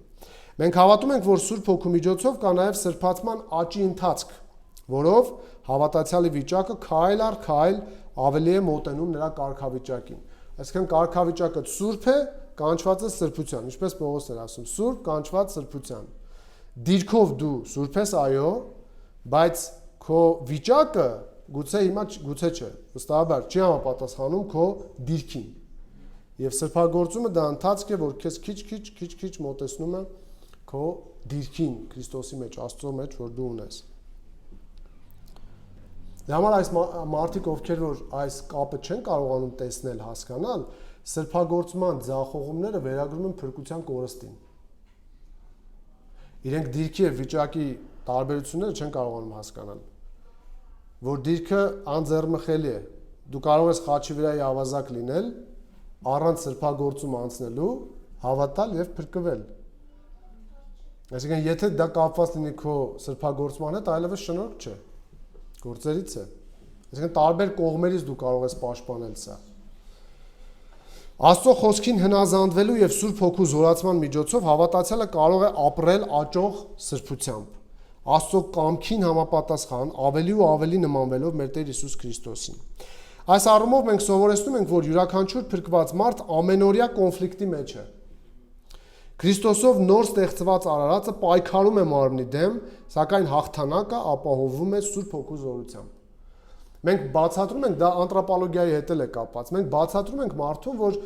երբ քո հոգին փրկագնվում է, դու հայտնվում ես տարօրինակ իրականության մեջ։ Քո մարմինը դեռևս չփրկագնված է, բայց հոգիդ իր կարգավիճակը փոխել է։ Հիմա հոգիդ փոխված գտնվում է չփրկագնված դեռևս մարմնի մեջ։ Դրա համար էլ դու միշտ չէ որ Պողոսը կասեր անում ես այն ինչ որ ուզում ես։ Դրա համար էլ կարիք է առաջանում հասկանալու սա եւ հոգով մարմնի գործերը սպանելու ամեն օր։ Որ այս կոնֆլիկտի ժամանակ դու հասկանաս ինչ է կատարվում քո մեջ։ Եվ հավատացյալներին այս ճշմարտությունով դուք կարող եք ազատել, դուք էլ ազատվել, որ ձեր սրբագործման ճանապարհին երբ սայթակում եք, ոչ թե մտածեք փրկությունս կորցրեցի, այլ մտածեք ինչպես սրբագործվեմ, ինչպես հոգով քայլեմ, որ մարմնիս ցանկություն չկատարեմ։ Ես անձամբ տարիներով հոգևոր ընտանիքում եմ ծնվել, տարիներով չիմանալով սա, ես այդ պայքարների մեջ միշտ փրկության հետ էի կապում։ Իմ մոտ աղավաղված, քաոսային էր, ոչ փրկությունն էի հասկանում, ոչ արդարացումը։ Մեղ գործեցի, վերջ, ուրեմն ես իսկական չեմ։ Իհարկե սա կանաչ լույս չէ մեղքի, մենք դրա մասին չենք խոսում։ Պայքարը այնուամենայնիվ մնում է հավատացյալի հետ այս երկրային կյանքի ընթացքում, ուշադրես եք, եւ երբեք ամբողջությամբ չի ավարտվում։ Այսինքն սրբագործման վարդապետություն երբ դուք անցնեք, դուք կիմանաք, որ կատարելության բացակայություն կա։ Ի տարբերություն արդարացման, որ ամբողջությամբ միաժամանակ նույնն է եւ հավասար բոլորի դեպքում։ Բայց սրբագործումը տարբերվում է արդարացումից։ Սրբագործումը ժամանակավոր ընթացք է։ Դա մարդու, Աստծո համագործակցությունն է, որի արդյունքում մարդը, կրուդեմ այսպես է սահմանում, աստիճանաբար հեռանում է մեղավոր սովորություններից եւ աստիճանաբար նմանվում է Քրիստոսին։ Սա սրբագործումն է։ Այս մարմնական կյանքում ուշադիր լսեք, մեղքի կատարելապես վերացման մասին բոլոր պնդումները Աստվածաշնչից դուրս են։ Երբ դու ապրում ես այս մարմնի մեջ, քանի դու ապրում ես։ Եթե որևէ մեկը քեզ կասի, որ մենք հավատում ենք այնպես, որ մեղքը կատարելապես պետք է վերանա մեր կյանքից այս մարմնի մեջ, մենք պետք է չսայթակենք, պետք է այդ կոնֆլիկտը չունենանք, դա սուրբ գրային ճշմարտություն չէ։ Մենք այդպես չենք հավատում։ Մենք հավատում ենք, որ կա մշտական պայքար, մենք հասկանում ենք էությունը, որ հոգին հոժար է, մարմինը տկար է, հոգին փոխված է, դեռևս չփրկագնված մարմնի մեջ է, մեզ տրված են գործիքներ, ինչպես պետք է նորոգվենք մտքով, ինչպես պետք է մեր մարմինները հնազանդեցնենք հոգուն, հոգով քայլենք, որ մարմնի ցանկությունները չկատարենք, ինչեւ որ կգա Քրիստոս, մեզ կտա փառավորյալ մարմին եւ այլևս մեր փառավորված հոգին եւ փառավորված մարմինը կմիավորվեն եւ մենք այդ կոնֆլիկտից կազատվենք։ Մեղքի վերացումը կատարելապես հնարավոր չէ այս երկրավոր կյանքում, բայց Աստծո հոգին ապահովում է մեղքի դեմ հաղթանակը։ Նրանք, ովքեր որ նախորդ կետում ասեին, մեղք պետք է չգործես, այսինքն ոչ թե պետք չէ, այլ անհնար է որ հավատացյալը մեղք գործի, այս կետում Պողոսին հակասում են։ Որովհետև կամ Հովանեսին ասում է, որ մեղքի դեմ հաղթանակ կա։ Հովանես 1 ասում է ինչն է հաղթում, հավատը Քրիստոսի հանդեպ եւ երաշխավորում է արդյունք, որ դու աշխարհի համակարգին, ինչ որ աշխարհում է, նախ պետք է չսիրես եւ չի սիրում իրական հավատացը, դու կարողանում ես նաեւ հաղթել, հաղթանակ տանել։ Այնպես որ սրբացման մասին տարբերակեք սրբացումը եւ սրբագործումը եւ եկեղեցին այսպես է սովորեցնում։ Աստծո պահպանության մասին Հավատի մեջ պահպանության մասին, տեսեք ինչպես ենք մենք հավատում։ Մենք հավատում ենք, որ բոլոր փրկագնվածները, երբ փրկվել են, պահվում են Աստծո զորությամբ եւ հետեւաբար հավիտյան ապահով են Քրիստոսով։ Այդ համարները կարող եք կարդալ հետո։ Հավատացյալները ունեն արտոնություն ուրախանալ Աստծո խոսքի վկայությամբ իրենց փրկության համար, սակայն այն հստակ կերպով արգելում է քրիստոնեական ազատության օգտագործումը կամ չարաշահումը, այն է մեղավոր կերպով ապրելը եւ մարմնավորությանը տրվելը։ Այստեղ էլ դժվար հասկանալու մաս կա մարդկանց կողմից։ Մի կողմից մեզ արտոնություն տրված է, որ մենք ուրախանանք մեր ամփոփող դիրքով, բայց մյուս կողմից դա մեզ չի տալիս իրավունք ազատություն տալ ցանկություններին մարմնական կամ չարաշահել այն։ Պահպանությունը տեղի ունենում Աստծո զորությամբ, հավատի միջոցով եւ փրկության համար։ Մենք պահված ենք փրկության համար։ Մենք Աստծո պահպանությունը հենց հասկանում ենք այսպես։ Ասեմ, որ մարդիկ, ովքեր օրինակ Հովհաննես 3-րդ գլուխ 3-րդ համարի ճշմարտությունը չգիտեն, որ ով որ Հիսուսին տեսնելու հույսը ունի, իր մեջ իրեն մաքրում է այնպես ինչպես Հիսուսը, իրենք մարդուն ամեն ինչ անում են, որ ինքը մնա մեղավորության գիտակցում եւ զգացում, բայց չուրախանա այդ արտոնությամբ, իբր դրանով ուզում են հնարավորություն ստեղծել, որ հանկարծ ինքը չգնա մեղ գործելու։ Հա։ Բայց մեզ այդ արտոնությունը տրված է, որ մենք ուրախանանք, ովքեր Քրիստոսինն են, նրանք ամբողջությամբ իրենն են եւ նա հարություն է տալու վերջին օրը։ Պահպանման մասին մենք այսպես ենք հավատում, հասկանում եւ սովորեցնում։ Մեղքից ազատված լինելու մասին ինչ է ուսուցանում մեր եկեղեցին։ Մեր եկեղեցին այսպես է հավատում, որ հին եւ նոր կտակարաններում հստակորեն պահանջվում է մեղքից հեռանալ եւ որ Սուրբ Գիրքը հստակորեն ցույց է տալիս, որ վերջին օրերում հավատից հեռանալն ու աշխարհիկությունը կավելանան։ Մենք հավատում ենք, որ Աստծո շնորհը, որով նա մեզ փրկել է, այն անարժանորեն տրված պարգև է մեզ եւ այդ շնորհի համար մենք պետք է խորին երախտագիտությամբ ապրենք։ Այսինքն առաջին հին ու նոր կտակարաններն են հստակ պահանջում մեղքից հեռանալը եւ երկրորդ մենք հավատում ենք, որ Աստծո շնորհը, որ տրվել է մեզ տանում է այն գիտակցությամբ, որ մենք ի պատասխան դրա երախտագիտությամբ ապրենք մեղքից հեռու։ Քանի որ մեր փառավոր Աստվածն արժանի է մեր ամբողջական նվիրմանը եւ սրբությանը, յուրաքանչյուր փրկված մարդ պետք է ապրի այնպես, որ իր կյանքով ցույց տա իր սիրո ու երկրպագության վերաբերմունք Աստծո հանդեպ եւ երբեք նախատինք չբերի մեր Տեր եւ Փրկիչ Հիսուս Քրիստոսի անվանը։ Մենք նաև սովորեցնում ենք, որ պետք է ազատվել բոլոր կրոնական, աշխարհիկ ու մեղավոր սովորություններից, ինչպես պատվիրել է մեզ Աստված, այլ մեր մարմինները որպես կենդանի զոհ ծառայեցնենք։ Դա է Աստծո ուզած պաշտամունքը, որ իմաստ ունի իր առջև։ Հավատացյալները պետք է առանձնացված լինեն մեր Տեր Հիսուս Քրիստոսի հետ եւ հաստատեն, որ քրիստոնեական կյանքը հնազանդ արդարության կյանք է, որն արտացոլում է երանելիների ուսմունքի մեջ եւ ունի սրբության շարունակական ձգտում։ Սրբության շարունակական ձգտումը դա բնական փափագ է հավատացյալի մեջ։ Եթե դու միայն մտքով ես ձգտում սրբության, բայց էմոցիոնալ աշխարհդ մասնակից չէ դրան, դու չես ուզում, դու չես սիրում սրբությունը, այդտեղ խնդիր կա։ Իսկական հավատացյալները ձգտում ունեն դեպի սրբություն։ Դա նույնն է, ոնց որ ծառավ ծառը ձգտի ջրին, այսպես ասենք։ Իսկ ովքեր միայն մտքով են, իրենք կրոնավոր են, իրենց ներսը դեռևս փոխված չի, այդ նոր հոգին դեռևս չի ձգտում սրբության, Աստծուն։ Մեղքից ազատվելու մասին մենք այսպես ենք հավատում եւ սովորեցնում։ Եկեղեցու մասին մոտենում ենք ավարտին։ Եկեղեցու մասին տեսեք ինչպես ենք մենք հավատում եւ սովորեցնում։ Մենք հավատում ենք, որ բոլոր նրանք, ովքեր հավատում են Հիսուս Քրիստոսին, Սուրբ Հոգու միջոցով անմիջապես միանում են մեկ միասնական հոգևոր մարմնին։ Տեղական եկեղեցիների հիմնադրումն ու շարունակականությունը հստակորեն ուսուցանվում է եւ սահմանված է նոր կտակարանի Սուրբ գրություններում։ Եվ որ այդ մեկ հոգևոր մարմնի անդամները ուղղորդված են միմյանց հետ միավորվելու տեղական համայնքներում։ Եկեղեցու միակ գերագույն իշխանությունը Քրիստոսն է։ Եվ որ եկեղեցու ղեկավարությունը, պարգևները, կարգը, խրատելը եւ երկրպագությունը նշանակված են նրա գերիշխանության միջոցով, ինչպես նկարագրված է Սուրբ գրքում։ Ըստ Սուրբ գրքի նշանակված պաշտոնները, որոնք ծառայում են Քրիստոսի ներքո եւ ժողովրդին, երեցներն են։ Նաև կոչվում են եպիսկոպոսներ, հովիվներ եւ ուսուցիչներ։ Եվ սարկավակները, որոնք երկուսն էլ պետք է համապատասխանեն Աստվածաշնչյան որակավորումներին։ Մենք սովորեցնում ենք, որ այս առաջնորդները ղեկավարում են որպես Քրիստոսի ծառաներ եւ ունեն նրա իշխանությունը եկեղեցին առաջնորդելու հարցում, միայն նրա։ Ինչպես մի անգամ Մակարտուրին հարցրեցին, ինչ իշխանություն ունեք եկեղեցում, ասաց, ես ոչ մի իշխանություն չունեմ։ Իշխանությունը միայն այն է, որ Հիսուսի տված է, ասած է, ես պետք է փոխանցեմ եւ կիրառեմ եկեղեցում։ Թե չէ ես ինքս ինձանով որևէ մեկը որևէ իշխանություն չունի։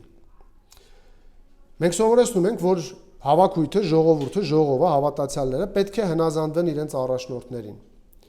Ինչպես Եբրայեցիս 13:7-ում է գրված։ Աշակերտության կարևորության մասին ենք սովորեցնում։ Բոլոր հավատացյալների փոխադարձ հաշվետվողականությունը միմյանց հանդեպ, ինչպես նաև մեղանչող անդամներին խրատելու անհրաժեշտությունը համաձայն Սուրբ գրքի չափանիշների։ Տեղական եկեղեցու ինքնավարությունը ազատ է որևէ արտաքին իշխանությունից կամ վերահսկողությունից, այսինքն եկեղեցու կարգն ու կառուցվածքը որոշում է Սուրբ Գիրքը եւ եկեղեցին անկախ է այս իմաստով։ Աշխարհիկ կառույցները պետք է չորոշեն եկեղեցին ինչպես պետք է գործի եւ ինչպիսին պետք է լինի։ Օրինակ համար է բերված Տիտոս 1:5, դրա համար քեզ Կրետոյում թողեցի, որպեսզի պակաս բաները շտկես ու յուրաքանչյուր քաղաքում երեցներ կարգես, ինչպես ես քեզ պատվիրեցի։ Այնպես որ հիշեք, որ եկեղեցու ինքնավարությունը ազատ է եւ այն անկախ է որևէ արտաքին իշխանությունից կամ վերահսկողությունից, բայց կախված է Սուրբ գրքում ցույց տրված, նկարագրված կարգերից։ Սուրբ գրային է համարվում, երբ ճշմարիտ եկեղեցիները համագործակցում են միմյանց հետ հավատքի ներկայացման եւ տարածման համար։ Այնուամենայնիվ յուրաքանչյուր տեղական եկեղեցի իրենց երեցներով պետք է լինեն իրենց համագործակցության չափի եւ մեթոդի միակ դատավորը։ Մեկ անգամ էլ սա կարդամ։ Յուրաքանչյուր տեղական եկեղեցի իրենց երեցներով պետք է լինեն իրենց համագործակցության չափի եւ մեթոդի միակ դատավորը։ Երեցները պետք է որոշեն անդամության, քաղաքականության, կարգապահության, բարեգործության եւ կառավարության բոլոր հարցերը։ Եկեղեցու նպատակն է փառաբանել Աստծուն, կառուցելով իրեն հավատի մեջ, խոսքի ուսուցումով, ընկերակցությամբ, խորհուրդները պահելով եւ ավետարանը տարածելով ամբողջ աշխարհին։ Մենք սովորեցնում ենք կոչ անելով բոլոր սրբերին միանալ ծառայության գործին։ Գրեթե ամեն կիրակի քարոզների մեջ ինչ-որ կերպով առիթ է լինում, որ կոչ արվի, որ միավորվենք եւ բոլորը միանան ծառայության գործին տրվեն։ Մենք սովորեցնում ենք եկեղեցու կարիքը համագործակցելու Աստծո հետ, երբ նա իրագործում է իր նպատակն աշխարհում։ Այդ նպատակով նա եկեղեցուն տալիս է հոգեվոր պարգևներ, որպեսզի Աստծո գործը երկրի վրա առաջանա։ Նա ընտրում է մարդկանց սրբերին ծառայելու համար, ինչպես նաև տալիս է հատուկ հոգևոր ունակություններ Քրիստոսի մարմնի յուրաքանչյուր անդամին։ Մենք սովորեցնում ենք, որ իր սկզբանը եկեղեցուն տրված է եղել երկու տեսակի հրաշագործ պարգևներ՝ աստվածային հայտնության եւ բժշկության պարգևներ, որոնք ժամանակավորապես տրվել են առաքելական դարաշրջանում, առաքյալների պատգամի իսկությունը հաստատելու նպատակով, եւ սպասավորական պարգևներ, որոնք տրվում են հավատացյալներին միմյանց սովորեցնելու համար։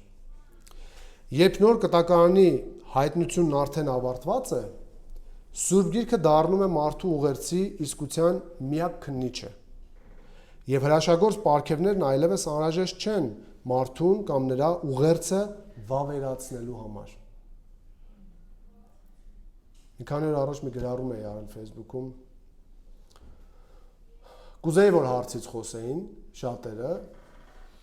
չէին խոսում, բայց շնորհակալ եմ նաև բոլորիդ, ովքեր եւ նույնիսկ հավանության նշանով կամ տարածելով կամ նամակագրությամբ կողքս կանգնեցիք, այսպես ասած, պաշտպանեցիք այդ ճշմարտությունը, բայց հարցն այն է, որ բոլորը խոսում են, մեջբերում են, որ մարդիկ բժշկվում են, որ ես էլ կարող եմ վկայել, որ բժշկություններ Աստված անում է մինչև հիմա, բայց խնդրում եի, որ մեկի անունը գրեն, ով ունի այդ պարգևը եւ մի անուն չգրվեց այնտեղ։ Եվ եթե նույնիսկ գրվեր, դա դեռ պետք է ստուգվեր։ Այնպես չի, որ գրողն ապացուցում է, որ դա այդպես է։ Եվ որպես վկայություն ես կարող եմ ասել, հենց 3 լսեցի։ Իմ քույրը, ես թերը, տերը մի շատ անբուժելի էր, չէ՞։ Հիվանդ ինչ որ կար։ Ամբողջ կյանքի համար հիվանդությունը բժշկել է։ Դուք էլ եք աղոթել ամիսներ առաջ դրա համար։ Բայց դա ես չեմ արել, ոչ էլ դուք։ Այլ Տերը իր ինքնիշխան կամքով։ Եվ դա ժամանակին տրվել էր, որպեսզի վավերացներ ուղերձը։ Իսկ ուղերձը վավերացնելու կարիք այլևս չկա։ մենք ունենք արդեն ամբողջական խոսքը։ Հրաշքները կարող են նույնիսկ կեղծվել սատանայի կողմից, Սուրբ Գիրքն ասում է, որպեսզի խաբեն նույնիսկ հավատացյալներին։ Համարները կան, դուք կարող եք նայել հետո։ Պարգևներ, որոնք գործում են այսօր, տրվում են եկեղեցու շինության համար եւ կապված չեն, ուշադիր լսեք, Աստծուց նոր հայտնություններ ստանալու հետ, որոնք գրված են արդեն։ Ինչ որ կա, կնքված է եւ դրա վրա ոչինչ չի ավելանալու։ Մենք սովորեցնում ենք, որ այսօր ոչ ոք չունի բժշկության պարգև, այլ Աստված լսում եւ պատասխանում է հավատքի աղոթքին եւ կպատասխանի իր կատարյալ կամքին համապատասխան հիվանդների եւ տկարների համար։ Տեղական եկեղեցուն տրվել է երկու արարողություն՝ մկրտություն եւ Տիրոջ ընթրիքը, որ պետք է անի եկեղեցին։ Քրիստոնեական մկրտությունը ընկղմամբ, ոչ ջուր ցողելով, ընկղմումով, որը հանդիսավոր եւ գեղեցիկ վկայությունն է հավատացյալի, ով ցույց է տալիս իր հավատքը խաչված, թաղված եւ հարություն առած փրկչի հանդեպ, եւ նրա հետ միությունը, մեղքի համար մեռած եւ հարություն առած նոր կյանքի համար։ Տերը կամենա ամսի 6-ին մենք միասին կգնանք եւ մեր եկեղեցուց մի քանիսը ջրային մկրտություն կունենան։ Իսկ մենք սա ենք սովորեցնում մկրտության մասին։ Այն քո անտեսանելի հավատի տեսանելի վկայությունն է, որ դու ցույց ես տալիս, որ դու մեռած ես Քրիստոսի հետ, եւ հարություն ես առել եւ դու միացած ես Քրիստոսին։ Դա նաեւ Քրիստոսի տեսանելի մարմնի հետ ընկերակցության եւ նույնացման նշան է, տեսանելի մարմնի, եկեղեցու։ Տիրոջ ընթրիքը նրա մահվան հիշատակումն ու հռչակումն է, մինչև նա գա եւ դրան միշտ պետք է նախորդի հանդիսավոր ինքնակնություն, այսինքն մարդիկ դրա համար այստեղից ասում ենք, չէ, ովքեր կարող են մոտենալ, այսինքն սահման կա դրան եւ պետք է մարդ մտածի, մտորի։ Մենք նաև ուսուցանում ենք, որ թեև հաղորդության տարրերը միայն Քրիստոսի մարմնի եւ արյան ներկայացուցիչն են, այնուամենայնիվ Տիրոջ ընթրիքին մասնակցելը իրական հաղորդություն է հարություն առած Քրիստոսի հետ, ով բնակվում է յուրաքանչյուր հավատացյալի մեջ եւ ներկա է շփվելու իր ժողովրդի հետ։ Իսկ մենք չենք հավատում, որ գինին եւ հացը փոխվում են, բայց մենք հավատում ենք, որ մենք Հիսուսի հետ կենթանի շփման մեջ ենք։ Սա եկեղեցու մասին, ինչ որ մենք սովորեցնում ենք։ Հրեշտակների մասին ինչ ենք սովորեցնում։ Ուրեմն կան սուրբ հրեշտակներ եւ ընկած հրեշտակներ։ Սուրբ հրեշտակների մասին մենք հավատում ենք, որ հրեշտակները ստեղծված էակներ են եւ հետեւաբար պետք չէ նրանց երկրպագել։ Թեև նրանք արարչագործության ավելի բարձր աստիճանին են, քան մարդը, նրանք ստեղծված են Աստծուն ծառայելու եւ նրան երկրպագելու համար։ Սա սուրբ հրեշտակների մասին։ Ընկած հրեշտակների մասին ինչպես ենք մենք հավատում։ Սատանան ստեղծված հրեշտակ է եւ մեղքի հեղինակը։ Նա ենթարկվեց Աստծո դատաստանին ապստամբելով իր արարչի դեմ։ Իր անկման ժամանակ իր հետ վերցնելով բազմաթիվ հրեշտակներ։ Մեղքը մարդկային ցեղի մեջ ներմուծելով Եվայի գայթակղությամբ։ Սատանան Աստծո եւ մարդու բացահայտ եւ հայտարարված թշնամին է, որ նա այս աշխարհի իշխանն է, ով պարտված է Հիսուս Քրիստոսի մահվան եւ հարության շնորհիվ։ Սա ընկած հրեշտակների մասին։ Եվ վերջին ժամանակների մասին տեսեք մենք ինչպես ենք հավատում։ Հիմա շատերը, ես վստահ եմ, շատերը շատ կետեր խորությամբ չգիտեք, որ ինչ կոնֆլիկտներ ունեն իրենց մեջ, բայց սա ասում եմ դրա համար, որ հիմա այսպես որ լսում ենք, ասում ենք ամեն այո, բայց ամեն կետը պետք է դուք էլ անցնեք, դուք էլ տեսնեք։ Ինչու ենք մենք այսպես հավատում։ Մահվան մասին։ Մենք հավատում ենք, որ ֆիզիկական մահը չի պարունակում մեր ոչ նյութական գիտակցության կորուստը, ինչպես Եհովայի սուտ վկաներն են ասում։ Գոյությունը դադարեց, պատասխանատվություն չկա, հրաշալի առաջարկ։ Ինչպես ուզում ես ապրել, վերջում գոյությունը կդադարի, կգնա։ Չի պարունակում ոչ նյութական գիտակցության կորուստ, որ փրկագնվածների հոգին անմիջապես անցնում է Քրիստոսի ներկայության մեջ։ Մենք հավատում ենք, որ կա հոգու եւ մարմնի բաժանում, եւ որ փրկագնվածների համար այդպիսի բաժանումը կշարունակվի մինչեւ հափշտակությունը, որը սկիզբ է դնում առաջին հարությանը, երբ մեր հոգին եւ մարմինը կրկին կմիավորվեն հավիտյան փառավորելու մեր Տիրոջ հետ։ Փառավորվելու մեր Տիրոջ հետ, ներողություն։ Մինչ այդ Քրիստոսով փրկագնվածների հոգիները մնում են ուրախության հաղորդակցության մեջ մեր Տեր Հիսուս Քրիստոսի հետ։ Հարցնում են երբեմն մարդը, որ մահանում է, հիմա ուր է գնում, ինչ է լինում։ Խնդրեմ, նայեք։ Մենք ուսուցանում ենք բոլոր մարդկանց մարմնական հարությունը, փրկվածներին հավիտենական կյանքը, իսկ չփրկվածներին դատաստան եւ հավիտենական պատիժը։ Մենք սովորեցնում ենք, որ մահվան ժամանակ չփրկվածների հոգիները պատժի տակ են պահվում մինչև երկրորդ հարությունը։ Երբ հոգին եւ հարուցյալ մարմինը կմիավորվեն, նրանք այնուհետև կհայտնվեն մեծ սպիտակ գահի դատաստանի ժամանակ եւ ընդմիշտ կտրվելով Աստծուց կգնան կրակել լիճը։ Սա մահվան մասին, ինչ որ մենք սովորեցնում ենք։ Վերջին ժամանակի իրադարձություններից մենք եկեղեցու հափշտակության մասին, տեսեք, ինչպես ենք հավատում։ Մենք հավատում ենք մեր Տեր Հիսուս Քրիստոսի մարմնական վերադարձին։ Առաջին փուլում 7 տարվա նեղությունից առաջ նա կգա,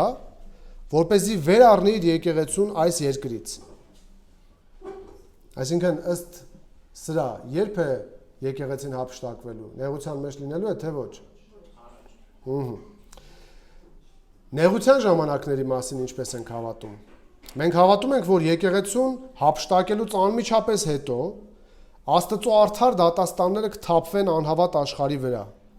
եւ որ այս դատաստանները կհասնեն գագաթնակետին Քրիստոսի փառքով երկիր վերադառնալով։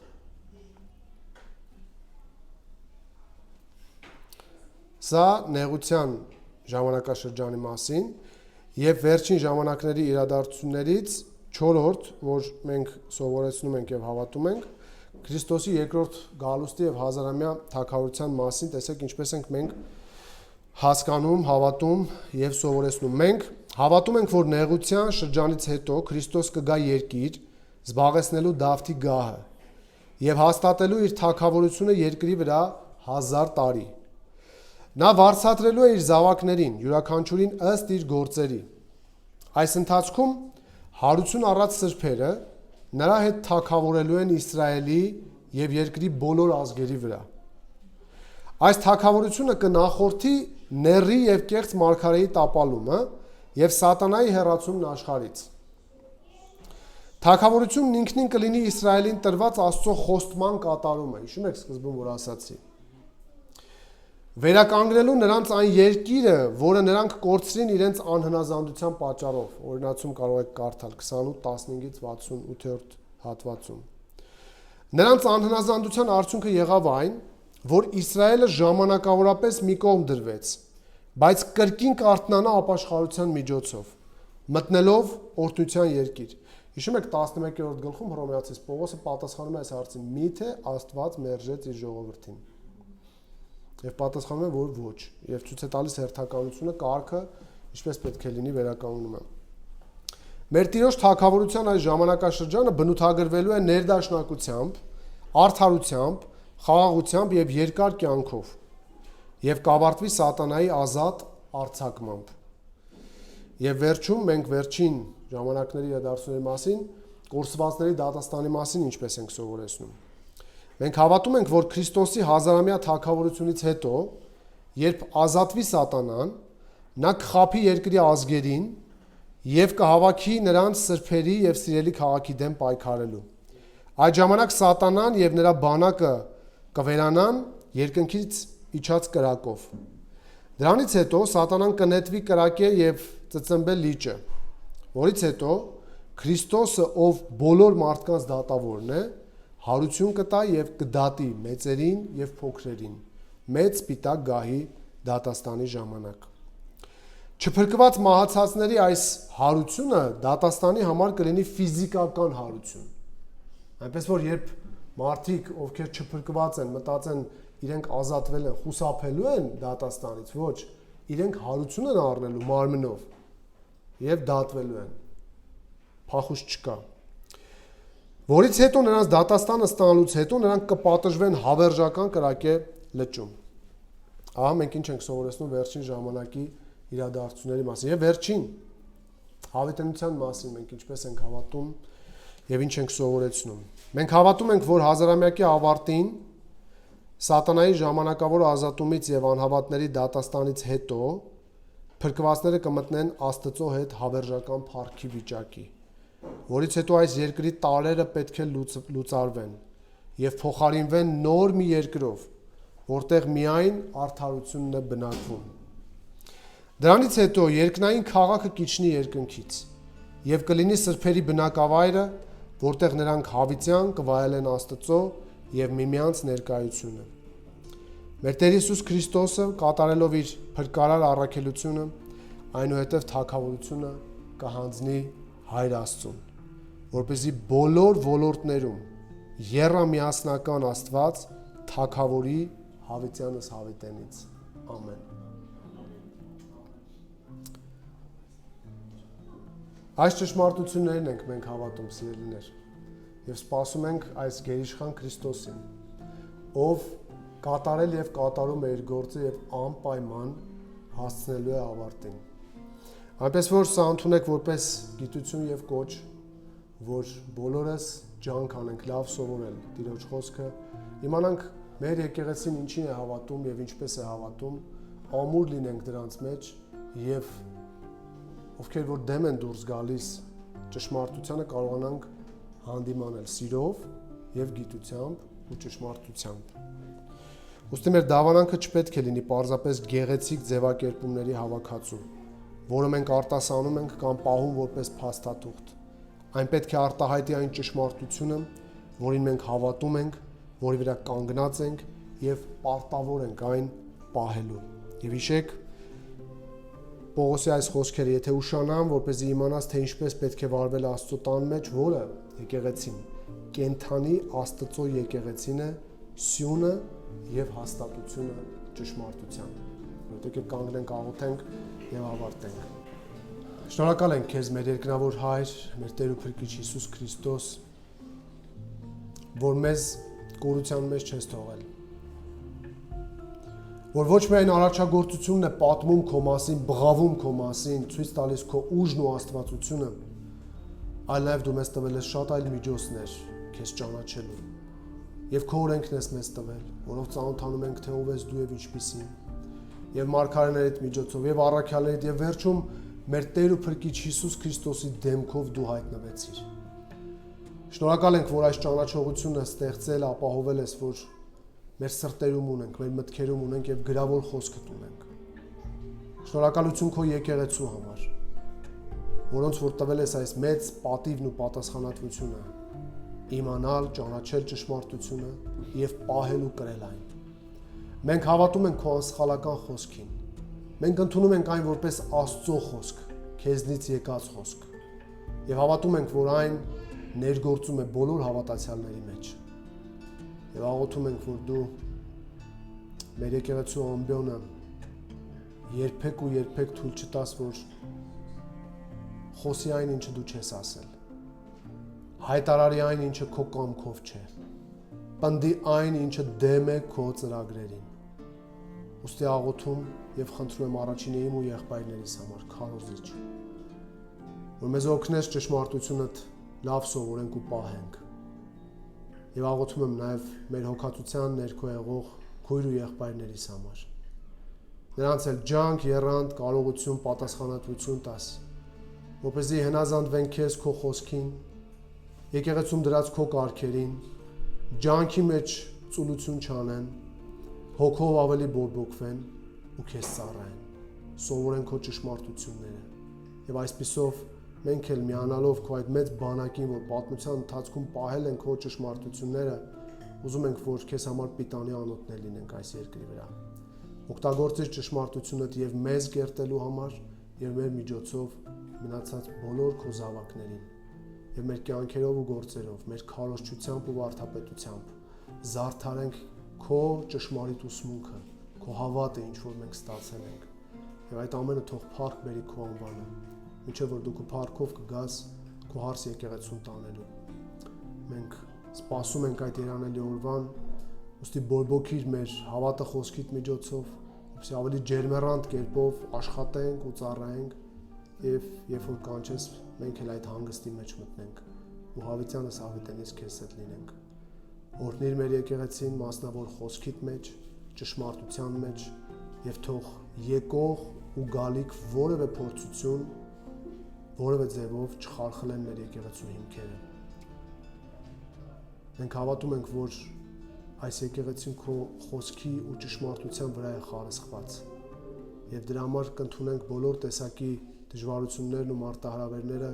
քո սիրող եւ իմաստուն ձեռքից եկող, որպես թույլտվություն, որոնք որ քո եկեղեցուն ավելի օգուտ կբերեն, ավելի կետեն, կսրբագործեն, քո երկյուղն ու վախը կգցեն մարդկանց վրա, ովքեր որ